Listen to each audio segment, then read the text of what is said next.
Hello students, this is our fifth video of chapter number 3, Force and Pressure of Standard 8. Children, in the last part we learn inertia and types of inertia. In this part we will learn about pressure. To learn pressure, don't take pressure and be pressure free. Pressure concept is very important in our day-to-day life. So first I will explain some examples. You will understand quickly that what exactly pressure is. Suppose in the mud I kept bricks in this way. Observe. Which brick will penetrate more? Tell me. Yes, second one brick. Now in both the cases we will study what happened exactly. Brick's weight is same, means force is same. But in first case, horizontal position of brick, so force exerted on large area and the pressure on the mud is reduced. And in the second case, brick force exerted on small area and the pressure on the mud is increased. It means if area increases, pressure reduces for the same force. And if the area decreases, the pressure increases for the same force. Now see the second example. Due to natural adaptation, the bottom surface of camel's feet are broad. Hence, the camel's weight is exerted on a large area and the pressure on the sand is reduced. This is why camel's feet do not penetrate into the sand and it becomes easy to walk on the sand. With the help of this video,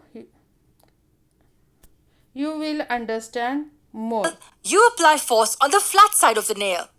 The pointed side of the nail, which is in contact with the wall, then applies the force on the wall and tries to pierce it. Now let me ask you an interesting question. What will happen if you hammer the pointed side and try to pierce the flat side of the nail? You will find it difficult to push the flat face of the nail through the wall even if you apply more force than you did in the first case. What is the reason for this? The reason is that the pressure applied by the tip of the nail on the wall is more than the pressure applied by the nail's flat surface. But the question is why? First, notice that the area of the tip of the nail is very less as compared to the area of its flat surface. This tells us that the area of the surface on which the force is applied matters. We will understand this in detail, but first let us define pressure. We define pressure as the perpendicular force acting on the surface of an object per unit area on which it's acting. It's easy. Force acting per unit area. We already know that the SI unit of force is Newton, denoted by N, and that of the area is meter squared. So the SI unit of pressure is Newton per meter squared. It is also called Pascal, which is denoted by PA. Why is it called Pascal? It is given this name to honor the achievements of a French scientist named Blaise Pascal for his contributions in hydrostatics and hydrodynamics. Observe the equation carefully. Area is in the denominator of the fraction. What is this area? Well, this area is nothing but the area on which force is applied. Say I keep the force constant and I keep increasing this area. What will happen to the pressure? Will the pressure increase or decrease? Use pure mathematical logic to answer this. If I have a fraction and I keep the term in the numerator constant and keep increasing the term in the denominator, then will the fraction increase or decrease? Surely it will decrease. So the pressure will decrease if I increase the area while keeping the force constant. With this newfound knowledge, let's go back to the example we saw earlier, the nail and the wall. Notice that we are also applying the force perpendicular to the surface of the wall. The angle between the nail and the wall is 90 degrees and not anything else.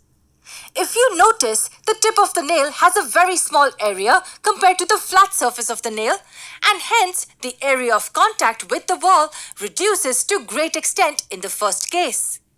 Hence, the pressure applied by the tip on the wall is greater than the pressure applied by the flat surface. That is why it is easy for the tip of the nail to penetrate through the wall. You can even use drill machines to drill the hole into the wall. You see that it has the pointed tip for the same reason. You can easily cut the vegetables using the cutting edge of the knife. But if you use the blunt edge of the knife, it will be difficult to penetrate it in. What is the reason in this case? Well, in the first sight, the two edges might look the same to us. But if you look at them carefully, the cutting edge has small triangle-like shapes with sharp outer points. The other edge has nothing of these. So if you cut a vegetable with a cutting edge, the area of contact between the vegetable and the knife is greatly reduced. Hence, more pressure is applied on the vegetables using cutting edge of the knife. Area used to cut the trees also have sharp cutting edges instead of placid ones. It increases the pressure on the tree due to the less area of contact. The examples that we've seen so far are applications of high pressure. It's about how high pressure is useful to us in some cases. But it is not always the case. There are situations where we require low pressure. Let us see some applications or advantages of low pressure. We use snowshoes to walk on snow. The reason for that is simple. Due to the larger area in contact with the snow, snowshoes reduces the pressure on the snow. We are able to walk on it without our feet sinking deep inside. In case of normal shoes, due to comparatively smaller area of contact, the pressure on snow is more and it sinks our feet deep inside. Note that the force applied on the snow in both the cases is the same. This force is nothing but our weight on the snow. Have you ever wondered? So hope you understand the concept pressure. Good day.